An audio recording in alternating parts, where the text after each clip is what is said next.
Muy buenas, pues tal y como dije ayer y antes de ayer, pues hoy vamos a hacer un repaso a los reglajes de los Fórmula 1 para el circuito de Jeddah. Así terminamos la buena previa para el Gran Premio de Arabia Saudí, como hacemos siempre aquí en el canal. Si no estáis suscritos, pues suscribiros porque vamos a hacer un buen análisis después de este Gran Premio y seguiremos haciendo previas de cara a los siguientes circuitos. Así que bueno, en cuanto a los reglajes aquí, el primero, la carga aerodinámica, pues se estima una carga bastante baja. Ya sabéis que aquí lo más protagonista, o digamos que por lo que está dominado el circuito, son por rectas, por zonas de aceleración a fondo. Lo vimos antes de ayer cuando repasábamos los datos. Es un circuito en el que se pasa mucho tiempo en la última marcha, por lo tanto hay muchos metros con altas velocidades, así que bueno, es un circuito en el que hay que tener poca carga aerodinámica, lógicamente para buscar esa velocidad punta. Además, si tienes mucha carga aerodinámica y quieres llegar a esa velocidad punta, vas a tener que forzar más los mapas de los motores y van a sufrir bastante. Lo que sí que es importante en cuanto a la aerodinámica es el agarre en el tren delantero. Insistía en esto cuando vimos la previa en el circuito de Bahrein,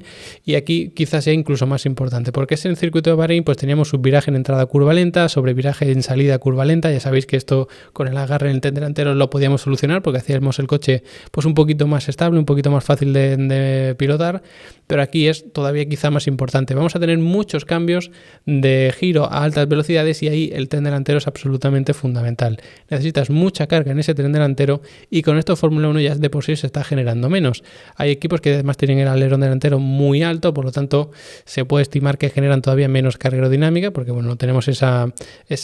depresión por la parte inferior del alerón y todo eso, pero bueno, en cualquier caso vamos a tener que poner un poquito más de carga en el alerón delantero. ¿Dónde está el problema? Que para compensar ese exceso de carga en el alerón delantero y no tener un coche que sea inconducible, tienes que compensarlo con el alerón trasero, por lo tanto tienes que poner todavía más incidencia, es decir, vas a tener un coche de mucha carga aerodinámica, algo que no te interesa porque no es eficiente aquí. Por lo tanto, mucho ojo porque ese tren delantero creo que va a sufrir bastante y incluso no me extrañaría ver equipos que tengan una velocidad punta bastante limitada por culpa de esto, porque la única manera que encuentran de hacer funcionar el coche sea poniendo mucha carga en el tren delantero, lo tienes que compensar con el tren trasero y al final te queda un coche de mucha carga aerodinámica. En cuanto a las suspensiones, pueden ser nuestra vía de escape, pueden ser nuestra solución ideal, porque sí que nos pueden permitir buscar ese agarre mecánico, ¿no? Aparte, buscando un poco que sean las propias suspensiones por el propio chasis el que empuje los neumáticos contra el suelo, generando el agarre en el tren delantero, y sin, digamos, que modificar mucho el tren trasero, es decir, pones un poquito más de una suspensión un poquito más blanda a lo mejor, que disipe más energía, que tenga más recorrido, y de esa manera puedes buscar más agarre en el tren delantero. Sin embargo, tampoco puede ser la solución ideal porque a lo mejor puedes sobrecargar demasiado el lado derecho del coche porque tenemos mucha curva rápida izquierda, entonces quizá de esa manera sobrecargues mucho la parte derecha del coche y tengas un desgaste excesivo. Veremos cómo anda aquí el desgaste, pero mucho ojo también con las suspensiones. Eso sí, si en cuanto a tiempo por vuelta no puedes poner mucha carga aerodinámica, lo único que te queda para conseguir agarre en ese tren delantero pues sería el jugar un poco con las suspensiones.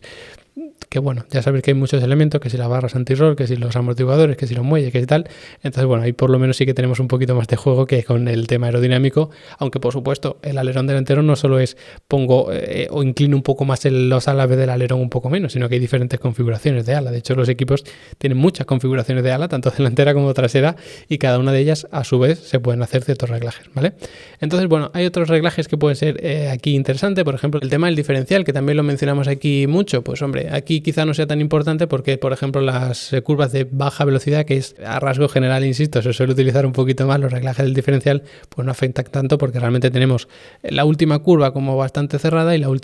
la primera también, la primera frenada, curva 1-2, que son las de menor velocidad del circuito. Luego a partir de ahí, pues bueno, sí que tenemos curvas de velocidad media, sobre todo velocidad alta, entonces a lo mejor el diferencial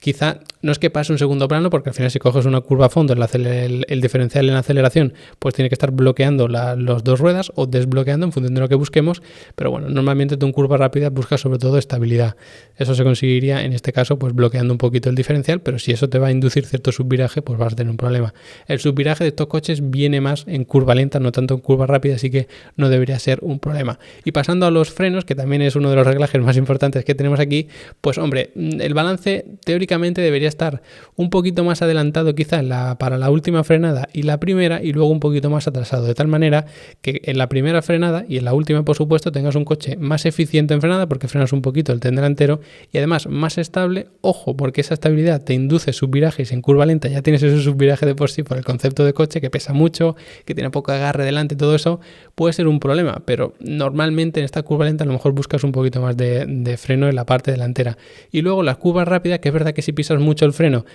estando con el volante girado es fácil perderlo si tienes el balance atrasado.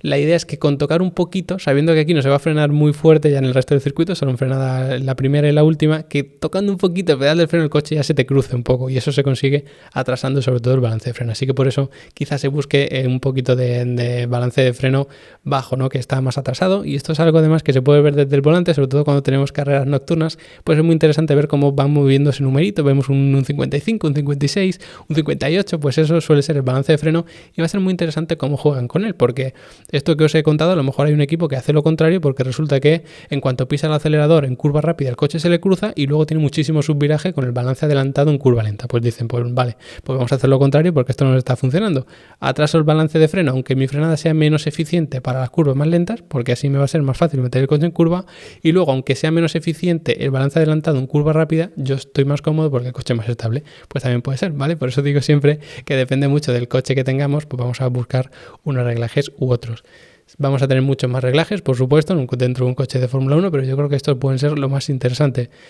A modo de repaso, lo más importante, tener mucho agarre en el tren delantero, si puede ser con carga aerodinámica mejor, pero siempre respetando la velocidad punta, porque el drag aquí es bastante perjudicial. Por lo tanto habrá que jugar también con el tema de las suspensiones, un poco incluso con el diferencial, y luego aquí los frenos, pues hay que jugar mucho con el balance porque tenemos frenadas muy leves y de curva media rápida en todo el circuito, excepto en la última y la primera frenada, que son hacia curva lenta y además frenadas muy fuertes. Luego no hace falta refrigerar mucho los frenos porque ya vimos que aquí no sufrían demasiado, así que se puede reducir un poquito el conducto de refrigeración de los frenos, y lo bueno es que ese aire luego lo puedes aprovechar, número 1, para reducir el drag, algo que te interesa mucho, o número 2, para aumentar el downforce, que si aumentas el downforce por ahí ya lo puedes reducir a lo mejor por los alerones, y de esa manera pues consigues un coche más eficiente. Así que por lo menos en ese sentido da un respiro este circuito. Así que nada, espero que hayáis aprendido cosas, que tengáis un contexto perfecto para este circuito de Arabia Saudí, para el circuito de Jeddah. Como siempre ya sabéis que en Level Up Academy tenéis muchos más cursos sobre Fórmula 1, sobre reglaje y todo esto, así que si os interesa el automovilismo,